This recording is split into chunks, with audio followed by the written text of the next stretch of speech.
Herkese merhaba. Umarım iyisiniz. Bana sorulan sorular üzerine gideyim. Bildiğim de sorular. Bana çok defalarda sorulmuş sorulardır. Ama demek ki sorulmaya devam ettiğine göre o söylem hala devam ediyor. Onun daha çok açılması ve konuşulması gerekiyor. Şimdi soru nedir? Şöyle bir bakayım hatırlamak adına. Ben çoğunun azına tahakkümünden bahsetmiştim. Türkiye Cumhuriyeti'nin tahakkümü kuzeyde yarattığı diyor soru. Rum çoğunluğun yaratacağı tahakkümden daha mı az tehlikelidir?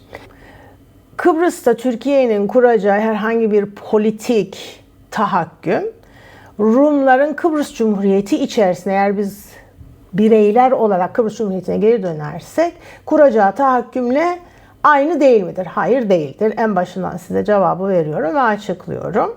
Rumlar Kıbrıs Cumhuriyeti'nin altında bireyler olarak yaşayacağımız tahakküm bugün yaşadığımız koşullardan çok çok daha kötü olacak. Bakınız bir eleştiri getirelim kendimize.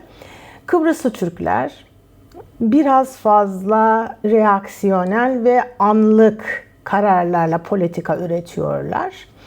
Bunu değiştirmememizin en büyük sebebi de örgütlü yapıların içine sığdıramadığımız herkesten kurtulup kendi çocuklarına, kendi akrabalarına yer açmak için bir eliminasyon süreci yaratmaktır. Onu biliyorum çünkü bir sürü insan var değişik şekillerde ses getirebilecek ama bir tekilleşme görüyorsunuz orada. Nasıl ki 74'te kandırılmıştık bilmem ne diye bir söylem çıkarılmıştır. Bugün yapılanlar, Avrupa Birliği ve Kıbrıslı Rumların üzerinden yapılanlara bu kadar teşne olanlara da çocuklarınız ve torunlarınız o zaman kandırıldıydık diyecekler. Çünkü ama kandırılmışlık yoktur aslında. Her şey ortadadır değil mi? Yani görülen bir şeyler var. Her şey ortada görünüyor.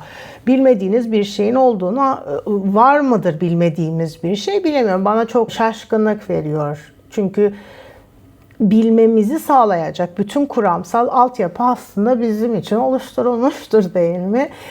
Ama devam edeyim. Niçin öyle olduğuna biraz daha üzerine giderek isterseniz. Şimdi buradan baktığınızda neden Rumların tahakkümü daha çok olacak? Arkadaşlar unutmamanız gerekiyor. Türkiye'nin Kıbrıs'taki etkinliği politik olarak dünya sisteminin içerisinde bölüştürülmüş olarak yerini bulmuştur. Ve Kıbrıs'ta Türklerin varlığının üzerinden Türkiye bu adada bulunmaktadır. O yüzden de Türkiye'nin politikalarını aslında Kıbrıslı Türklere yönelik daha kucaklayıcı yapması da gerekmektedir. Çünkü Kıbrıslı Türkler olmazsa Türkiye bu adada olamaz. Türkiye de bunu bilir. Kıbrıslı Rumlar da bunu bilir. O yüzden de zaten sürekli olarak size Kıbrıslı Türklüğünüzü unutturmaya çalışıyor. Çünkü siz Kıbrıslı Türklüğünüzü unuttuğunuz anda Türkiye'nin orada bir işi olmayacağı noktasına gidiyor. Uzun soluklu politika düşünüyor o noktadan baktığınızda. Şimdi bu 50 sene geçti değil mi? Sonuç itibariyle yani devletlerin hayatında 50 sene çok uzun bir zaman değil. Bir 50 sene daha bekler. Eğer biz de bu akılda devam edersek sadece federasyon konuşalım. Ben bu taraftaki hayatın güzel olması şeyini absürt buluyorum diyen insanların üzerinden yarattığınız bir politikanın doğru olmayacağını artık anlamamız gerekiyor. Şimdi Türkiye Kıbrıslı Türkler olduğu için oradadır ve o yüzden de zaten Kıbrıslı Türkler her zaman için başat gruptur. Politikaya Türkiye'den gelen insanlar girseler de onda ikinci önermeler var o sorunun içerisinde. Onda bir sonrakinde adım adım götüreceğim. Politikanın içerisine girse de belli düzeylerde politik yaşama etkisi de olsa başat olan grup her daim Kıbrıslı Türkler olmak zorundadır. O yüzden de baktığınızda zaten işte bu işgal söylemlerini söyleyenler, yandık, kül olduk, bittik, varoluşumuz bitti diyenler en yüksek devlet memuru bareminden emekliye ayrılıyorlar, ikramiyelerini alıyorlar. Çok rahat hayatlar yaşıyor. Yaşamasınlar mı? Yaşasınlar ama yaşayabiliyorlar değil mi? İşgal biliyorsunuz ki yaşatmayabilir eğer işgal var ise böyle bir söylemin üzerinden. Diyeceğim odur ki sesinizi çıkarma şansınız bugünkü sistemde var. Ve burası size ait. Çünkü başat grup sizsiniz. Bakın burada size bir şey gösterdim. Durumun ne olduğuyla ilgili. Şu anda gördüğünüz tabloda en topta Avrupa Birliği merkez ülkeleri duruyor. Onun altında Yunanistan duruyor. Onun altında da Kıbrıs Cumhuriyeti duruyor ve Kıbrıs Cumhuriyeti'nde de Rumlar tanınan grup olarak. Siz de bu tarafta Türkiye Avrupa Birliği üyesi olmadığı için Türkiye ayrı duruyor. Kıbrıslı Türkler de Kuzey Kıbrıs'ta ayrı duruyor. Türkiye'nin etkinliği altında, değil mi? Şimdi bakınız. Konu değiştiğinde ve siz, bunu gene değiştiriyorum size. Görebiliyor musunuz? Bunu değiştirdiğiniz zaman ve Türkiye'yi ekarte ettiğiniz zaman, çünkü söylemleriniz oraya doğru gidiyor. Avrupa Birliği her şeyi yapsın, Avrupa Birliği her şeyi düzenlesin, Avrupa Birliği her şeyin kararını versin. Avrupa Birliği her şeyin kararını verdiği anda Avrupa Birliği zaten Yunanistan'ı yönetiyor. Yunanistan da Kıbrıs Cumhuriyeti'ni yönetiyor. Siz Kıbrıs Cumhuriyeti'nin içerisinde Kıbrıs Rumlar ve Türkler olarak ayrışmayacaksınız aslında. Orada bir birleşmeye döneceksiniz. Kıbrıslılar olacaksınız bireyler olarak, ama onlar sizin Kıbrıslı Türk olduğunuzu hiçbir zaman unutmayacak. Nasıl unutsunlar? Diliniz zaten Türkçe.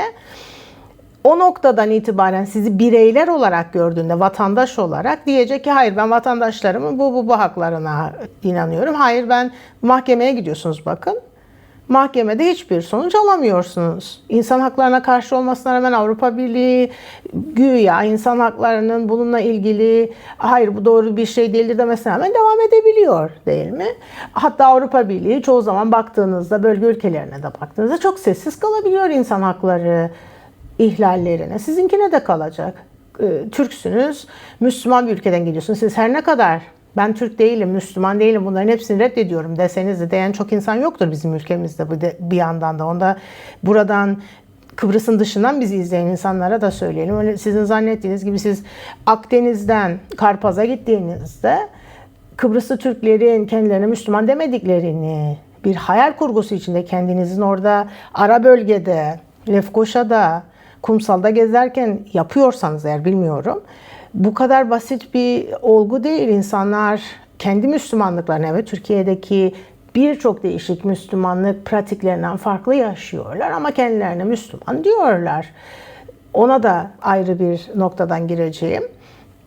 Veya kendilerine Kıbrıslı Türk denmemesi noktasında barış içerisinde değiller. Nasıl olabilirsiniz? Dünyayı anladığınız yer zaten dilinizin üzerinden, tarihinizin üzerinden bu kimliktir. O yüzden vatandaş olarak oraya toplumsal haklarınız tanınmadan bireyler olarak girdiğiniz zaman Avrupa Birliği'nin demokratik garantileriyle her şey çok güzel olacak. 21. yüzyılda yaşıyoruz diyorsunuz. Bakın komşularınızın ne halde olduğuna, böyle bir 21. yüzyıl yok. Avrupa Birliği de zaten, ülkeleri de zaten böyle dünyalaştırma, bakınız videoma, mutlaka çok önemlidir. Batı'nın yaptığı her şey doğrudur. Onlar insan hakları, böyle üstün bir insan grubudurlar diye bir şey yok. Bunlar daha önce de söyledim size, emperyal, sömürüye dayalı zenginleşmiş ülkeler olarak sizin orada sessizleştirilmenize ve baskı altına alınmanıza herhangi bir şekilde karşı durmayacaklardır. Ve o noktadan da baktığınız zaman Rumların etkinliğinin hakim grup olarak Kıbrıs Cumhuriyeti'nin içerisinde yapacakları herhangi bir şeyde sesiniz çıkmayacak. O Yunan Milli Marşı'nın altına girmeye zorlayacak sizi. Çünkü Yunanistan'ın herhangi bir şekilde Kıbrıs Cumhuriyeti'nin Kıbrıs haritası ve zeytin dallarıyla bezenmiş ortak bir milli marşa izin vermek gibi bir niyeti yok. Rumların da böyle bir şeyi baskılamak gibi bir niyetini henüz görebilmiş değiliz.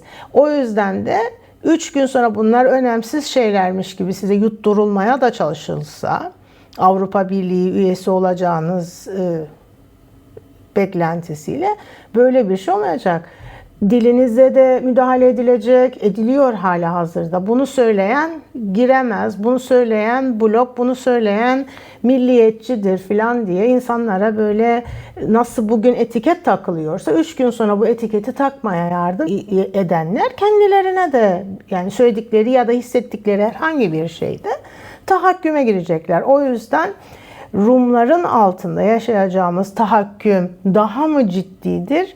Evet, çok daha ciddidir. Bugün aldığınız yüksek maaşlar, aldığınız titre'lar, yapabildiğiniz şeyler hepsi gidecek. Mesela var bizim bir malum üniversitemiz.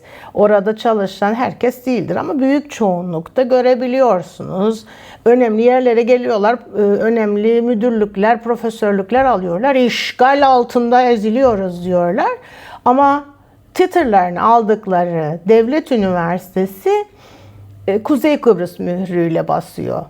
3 gün sonra amaç hasıl olduğunda ve Kıbrıs Cumhuriyeti'nin altına bireyler olarak girdiğinizde birkaç tane, çok değil 5-10 geriye kalanların hepsi aldıkları lisans diploması, master diploması, doktora diploması, yardımcı doçentlik, doçentlik, profesörlük, bütün titreleri iptal edilecek. Neden? Sahte devlet altında 3 gün önce siz de söylüyordunuz diyecek çünkü size. Her şeyinizi ortadan kaldıracak bir sistem. Bugün öyle bir sistem altında yaşamıyorsunuz, değil mi? Tam tersine doktoranız yokken doktoralıymış gibi yaşamanıza bile izin veren bir sistem altında yaşıyorsunuz ve bundan besleniyorsunuz. Ben nereden biliyorum? Çünkü ben intihal olmasın, sahtecilik olmasın dedim. Ben memleketimde insan yetiştiremedim. Çünkü ben antikolonyalist bir insanım. Ama sizler Türkiye işgalcidir diyerek ama Türkiye işgalcidir diyen ve gerçekten doktorası olmayanlar oradan atıp tutup ahkam kesip Türkiye'nin işgali altında nasıl ezildiğini anlatabilecek kadar yaşayabiliyor değil mi? Bu günler geçecek eğer tahakkümün boyutlarını bilmek istiyorsanız. Hadi hoşça kalın. Tahakkümlerinizin kabusa dönüşmediği günleriniz bol olsun arkadaşlar. Görüşürüz. Eğer videodan yararlandıysanız lütfen beğenmeyi, bir sonraki videodan haberdar olmak için zili açmayı ve ücretsiz olarak abone olmayı unutmayın. Bir sonraki videoda Türkiye'nin, Yunanistan'ın ve Kıbrıs Cumhuriyeti'nin analiz düzeyindeki yerini inceleyeceğiz. Görüşürüz.